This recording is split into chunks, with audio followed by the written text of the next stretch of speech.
দুনিয়ার সব থেকে ব্যয়বহুল এবং সব থেকে বিলাসবহুল পার্টি, যেখানে ফালতু খরচের রেকর্ড ভেঙে দিয়েছিল। এই ধরনের পার্টি না এর আগে কখনো করা হয়েছিল, না এর পরে এই ধরনের পার্টি করার কেউ সাহস করেছিল। এই পার্টিতে ছিল দুনিয়ার সব থেকে ভালো রেস্টুরেন্টের খাবার, drinks, luxurious 5 star accommodation, European decoration, আর সব থেকে ইম্পর্টেন্ট, এই পার্টিতে আগত গেস্ট ছিল রাজা থেকে শুরু করে বাদশাহ, আর প্রেসিডেন্ট থেকে শুরু করে প্রাইম মিনিস্টার। আর এই পার্টিতে পুরো 65টা দেশের হেডস উপস্থিত ছিল। আর এই অসাধারণ পার্টিটা কোনো 7 স্টার হোটেলে করা হয়নি। এই পার্টিটা করা হয়েছিল উত্তপ্ত বালুময় মরুভূমিতে। জি হ্যাঁ বন্ধুরা, শুধুমাত্র 3 দিনের পার্টির জন্য পুরো মরুভূমির চেহারাটা পরিবর্তন করে দেওয়া হয়েছিল। এই পার্টিটা এমন একটা পার্টি, যে পার্টিটা না দুনিয়ার মানুষ কখনো দেখেছে, না কখনো কল্পনাও করতে পেরেছে। আর এই পার্টিটা না করেছেন কোনো আরব বাদশাহ, আর না করেছেন কোনো বিজনেস টাইফুন। এই পার্টিটা করেছিলেন ইরানের তৎকালীন বাদশাহ শাহ মোহাম্মদ রাজা পাহলভি। স্বাগত জানাই আরও একটি নতুন ভিডিওতে। বন্ধুরা, ঘটনাটা হলো 60-এর দশকের, যখন ইরানের শাসক ছিলেন শাহ মোহাম্মদ রাজা পাহলভি, যাকে কিং অব দ্য কিংসও বলা হতো। পাহলভি সেই সময়ের বিশ্বের সব থেকে ধনী ব্যক্তিদের মধ্যে তিনি একজন ছিলেন এবং ইরানের গভর্নমেন্টের সব থেকে শক্তিশালী ব্যক্তি ছিলেন। পাহলভির কাছে এতটাই ক্ষমতা ছিল যে তিনি তার এক ইশারায় প্রধানমন্ত্রীকে গদি থেকে নামিয়ে দিতে পারতেন, সংসদ ভেঙে দিতে পারতেন এবং যে কোনো সময় যুদ্ধের ডাক দিতে পারতেন। পাহলভি তার বিরুদ্ধে বলা একটা কথাও সহ্য করতেন না।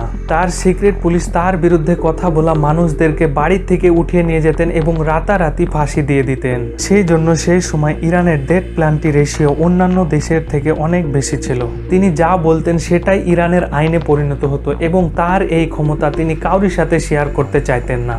পুরো জীবন আরাম আয়েশে থাকা শাহ মোহাম্মদ অনেক বেশি শৌখিন এবং মডার্ন ছিল। তিনি নিজে তো দুনিয়ার সব থেকে ধনী ব্যক্তিদের মধ্যে একজন ছিল, কিন্তু সেই সময় তার দেশ ইরানের কন্ডিশন অনেক খারাপ ছিল।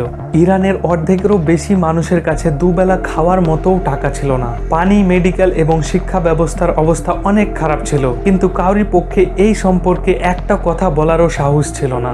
ইরানে বেসিক ফ্যাসিলিটির অনেক বেশি দরকার ছিল, কিন্তু শাহ মোহাম্মদ এগুলোর দিকে নজর না দিয়ে অন্য কিছুই ভাবছিলেন। পাহলভির প্ল্যান ছিল একটা পার্টির মাধ্যমে পুরো দুনিয়া ইরানের ভালো একটা ইমপ্রেশন জোগানো, যেখানে পুরো দুনিয়ার শেখ, সুলতান, কিং, প্রেসিডেন্ট এবং প্রাইম মিনিস্টারদেরকে দাওয়াত দেওয়া হবে। ওনার ধারণা ছিল এই পার্টির মাধ্যমে ইরানের গ্লোবাল ইমেজ অনেক বেশি ভালো হবে, কিন্তু পাহলভির ধারণাও ছিল না যে এই পার্টি তাকে একদিন সর্বহারা করবে।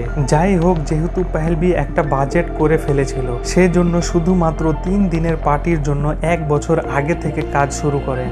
সমস্ত দেশের প্রধানদের কাছে ইনভিটেশন পৌঁছে দেওয়া হয় এবং একটা টিম বানানো হয় যারা সমস্ত কাজের দেখাশোনা করবেন। তবে সব থেকে বড় সমস্যা ছিল যখন গোটা দুনিয়ার এলিটরা ইরানে আসবেন, তখন তাদেরকে কোথায় স্টে করাবেন, কারণ সেই সময় ইরানে ওই লেভেলের কোনো হোটেল ছিল না এবং ওই লেভেলের কোনো ইনফ্রাস্ট্রাকচার ছিল না। সেই জন্য পাহলভি সিদ্ধান্ত নিলেন এই পার্টি একটা মরুভূমিতে করা হবে। যখন পাহলভি এই সিদ্ধান্ত নিলেন যে দুনিয়ার সব এলিট গেস্টদের একটা মরুভূমিতে থাকতে দেবেন, তখন ওই কথা কেউ মেনে নিতে পারছিলেন না, কারণ এই মরুভূমিতে শুধু গরম, বালু, ধুলা, সাপ এবং বিচ্ছু ছাড়া কিছুই ছিল না। এই সিদ্ধান্ত নেওয়ার পর শাহ মোহাম্মদ এমন একটি কাজ করেছিলেন যেটা কেউ ভাবতেও পারেনি। জি হ্যাঁ, মরুভূমির পুরো 500 একর জায়গা জুড়ে কেমিক্যাল স্প্রে করা হয় এবং ওইখানকার সমস্ত সাপ এবং বিচ্ছুকে মেরে ফেলা হয়। ওইখানে এমন প্রজাতির সাপও পাওয়া যায় যে সাপ এর আগে কখনো দেখা যায়নি এবং সিদ্ধান্ত নেওয়া হয় এখানে একটি রয়্যাল ভিলেজ বানানো হবে এবং সেখানে প্লাস্টিক টেন্ট লাগানো হবে। কিন্তু তার আগে এই অনাবাদী মরুভূমিতে 4000 একর সমপরিমাণ মাটি নিয়ে এসে ফেলা হয়, কারণ এই রয়্যাল ভিলেজে পাহলভি একটি ফরেস্ট বানাতে চেয়েছিলেন। পৃথিবীর ইতিহাসে মরুভূমিকে ফরেস্ট বানানোর এটাই প্রথম এবং অদ্ভুত প্রচেষ্টা ছিল। সময় স্বল্পতার কারণে 15,000 গাছ ইম্পোর্ট করা হয়। ইরান আগে থেকেই পানি স্বল্পতায় ভুগছিলেন। সেই মুশকিল সময়ে ডেজার্টকে ফরেস্ট বানানো শুধুমাত্র পাগলামি ছাড়া আর কিছুই না, শুধুমাত্র 3 দিনের ইভেন্টের জন্য। কিন্তু পাহলভি তার মেহমানদেরকে এমন এক অভিজ্ঞতা দিতে চাচ্ছেন যেটা তারা কখনো স্বপ্নতেও দেখেনি।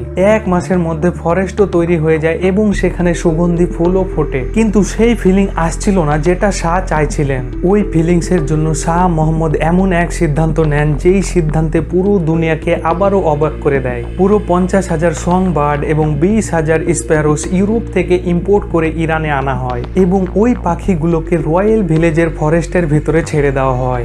বেশিরভাগ পাখি মরুভূমির উত্তপ্ত গরমে ইভেন্ট শুরু হওয়ার আগেই মারা যায়। এই মরুভূমিতে এলিট গেস্টদেরকে থাকতে দেওয়ার জন্য প্যারিসের এক কোম্পানির সাথে কন্ট্যাক্ট করা হয়, যারা এখানে এয়ার কন্ডিশন লাক্সারি সুইট বানানোর কাজ শুরু করে। প্রতিটি সুইটে 2টি বেডরুম, সিটিং রুম আর কিচেন বানানো হয়। এই লাক্সারিয়াস সুইট বানানোর কাজ প্যারিসেই করা হয় এবং কয়েকশো বিমানের মাধ্যমে এগুলোকে ইরানে নিয়ে এসে অ্যাসেম্বল করা হয়। টোটাল 50 সুইট 160 একরে বসানো হয় শুধুমাত্র কয়েক মাসের ব্যবধানে। এই মরুভূমিতে কয়েক মাস আগে শুধু গরম বালু ছাড়া আর কিছুই ছিল না। সেই মরুভূমিতে এখন forest, perfume garden, golf court আর লাক্সারিয়াস এয়ার কন্ডিশন সুইট বানানো হয় শুধুমাত্র কয়েক দিনের পার্টির জন্য। শুধু এখানেই শেষ নয়, মরুভূমির এই অঞ্চলে মালামাল পৌঁছানো অনেক বেশি কঠিন কাজ ছিল। সেই জন্য পেহেলভি সেখান থেকে 50 কিলোমিটার দূরে একটি পুরো এয়ারফিল্ড বানিয়ে ফেলেন এবং 50 কিলোমিটার লম্বা একটি হাইওয়ে বানানো হয় শুধুমাত্র এয়ারফিল্ড থেকে সাইট পর্যন্ত মালামাল পৌঁছানোর জন্য।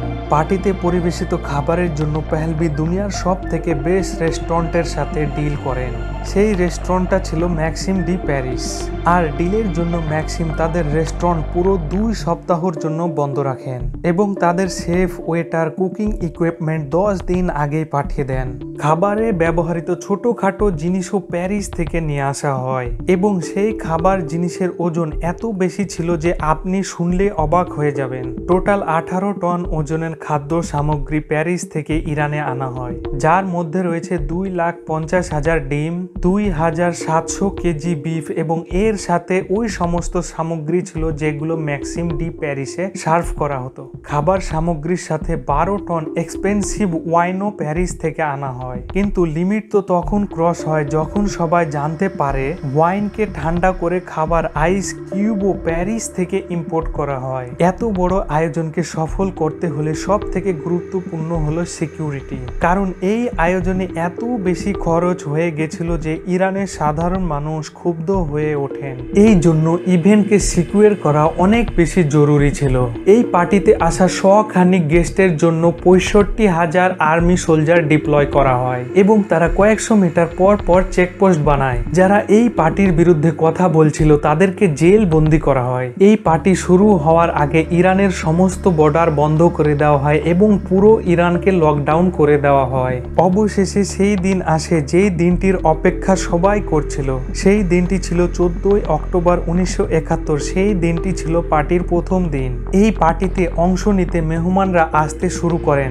স্পেশাল এয়ারফিল্ডে একের পর এক বিমান ল্যান্ড করতে শুরু করে এবং 250 বুলেট প্রুফ লিমোজিনে করে সমস্ত গেস্টদেরকে রয়্যাল ভিলেজে নিয়ে আসা হয়। এই পুরো বুলেট প্রুফ লিমোজিন শুধু এই কাজের জন্যই অর্ডার করা হয়েছিল। পুরো 65টা দেশের হেড অফ স্টেট এই পার্টিতে অংশ নিতে এসে পৌঁছান।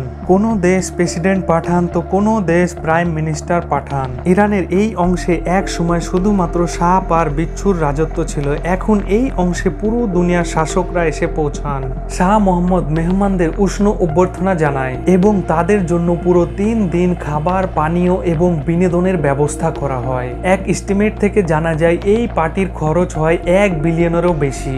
এই ইভেন্টকে পুরো দুনিয়ার মিডিয়া কভারেজ দেয়।